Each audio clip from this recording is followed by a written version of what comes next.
বাকা তুমি আমার ঘরে? আজকে বউ ভাই কেউ নাই, বালি একদম ফাঁকা, তাই তো তোমার ঘরে বাঁকা।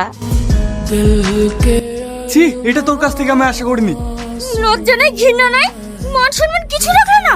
শুনছো, এই কথাটা যদি জানাজানি হয়ে যায় একেবারে কেলেঙ্কারি হয়ে যাবে। আমি বলছিলাম, এ কি বলছো তুমি? বাড়িতে বাকার সাথে আমার বিয়ে ঠিক করেছি। আমি ওই পাগলাকে বিয়ে করতে পারবো না। লুক করে আমাদের বাড়িতে চলে আয়। শাহিন তোর পঞ্চায়ে বসে আছে। আজ তোদের ভাগ্যটা খুব ভালো, আব্বু মা বাড়িতে কেউ নাই। কি রে, দাঁড়িয়ে আছিস কেন? কথা বল তোরা। কি বলবো কিছুই তো বুঝতে পারছি না। তোরা দুজন বিয়ে করবি তো? হ্যাঁ, তোদের বিয়ের ব্যবস্থা আমি করছি। তোরা শুধু আজকে রাত্রে আমাদের বাড়িতে থেকে যা। শ্রাবণী ঘরে নেই, চিঠি রেখে গেছে। ভাই, আমি ওই পাগলকে বিয়ে করতে পারবো না, তাই আমি বাড়ি ছেড়ে চলে গেলাম। আমি শাহিনকে ভালোবাসি আর ওকে বিয়ে করব। সি সি সি সি সি, মান সম্মান সব শেষ করে দিল। দেখি তো মনে হয় ভাজা মাছটা উল্টে খেতে জানে না, আর তলে তলে এত দূর। আজ থেকে ভাববো আমার বোন মারা গেছে। যাকে তাকে বিকেলে চলে আসবি আর আমাকে মেনে নিতে হবে। বেরোজা বাড়ি থেকে, এ বাড়িতে তো কোনো জায়গা নাই। ওরা দুজন দুজনকে ভালোবাসে। আয় বাবু আয়, ঘরে আয়। আপনি যাকে পাবো পাবো করে আশায় আছেন, সে তো আপনার বৌমা হয়ে গেল। আমার মুখের গ্রাস কেড়ে নেওয়া এ আমি কখনোই সহ্য করবো না। ছোটপ্পা যা, ছোটপ্পা হাতটা ছাড়। হ্যাঁ, ওইদিকে তাকে কি দেখছেন?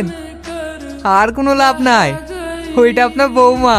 ওই শাইনকে কুচি কুচি করে কেটে নদীর জলে ভাসিয়ে দেব, তখন আর শাইনও থাকবে না আর ও আমার বৌমাও হবে না।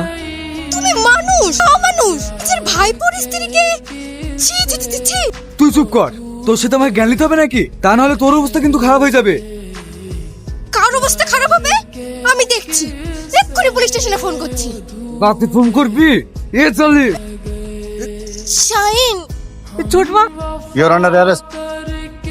অপরাধী শাহিন তার ছোট মাকে খুন করার অপরাধে আগামী 16 সেপ্টেম্বর ভোর 4টের সময় তার ফাঁসি হবে। শালা কেমন লোক রে, কটা জমির লিগে নিজের ছোট মাকে খুন করলো। ছোট মা কি রে, নিজের ছেলের মতো ভালোবাসতো। ছি ছি ছি ছি, এমন কাজ কেউ করে? শাহিনের ফাঁসি হবে? না না, আমি হতে দিতে পারি না। আমি এক্ষুনি করে কি সব সত্যি কথা বলে দেবো। শ্রাবণী, তুমি এখানে বসে কান্না করছো? আপনার ছেলের ফাঁসি হবে।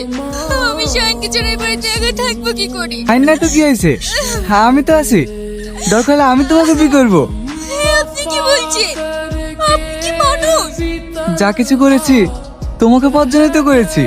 আসো, ঠিক কাছে এসো, ঠিক কাছে আসো। আসবেন না।